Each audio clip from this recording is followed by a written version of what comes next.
આ દુનિયામાં 3 અવસરને હરખના ગણવામાં આવ્યા છે કે કંકણ બંધન, એક તો દીકરાના લગ્ન હોય, જેનો પુત્ર પરણતો હોય એ બાપના હરખનું કોઈ માપદંડ ન કાપી શકે, એના હરખનું કોઈ મૂલ્ય નથી છે. એટલો હરખ બાપને દીકરાના લગ્નનો સૌથી હરખનો જો હોય તો બાપને હોય છે. કંકણ બંધન રણ જીતણ, દીકરો છે એ કોઈ યુદ્ધ જીતે, યુદ્ધ એટલે પરીક્ષા, યુદ્ધ એટલે સંઘર્ષ, સંઘર્ષમાંથી પાસ થઈને ઉત્તીર્ણ થઈને નીકળે, હોહરો નીકળી જાય અને બાપને જે હરખ થાય એ વાત જુદી હોય છે.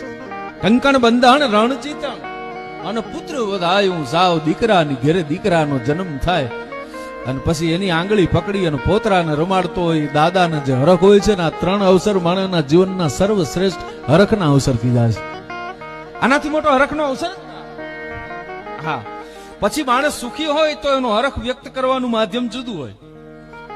શ્રીમંત હોય, પૈસાવાળા હોય, ધનપતિ હોય તો પોતાનો હરખ એ રીતે વ્યક્ત કરે. કોઈ ગરીબ માણસ હોય તો હરખ એ રીતે વ્યક્ત કરે, પણ હરખ હરખો જ હોય છે.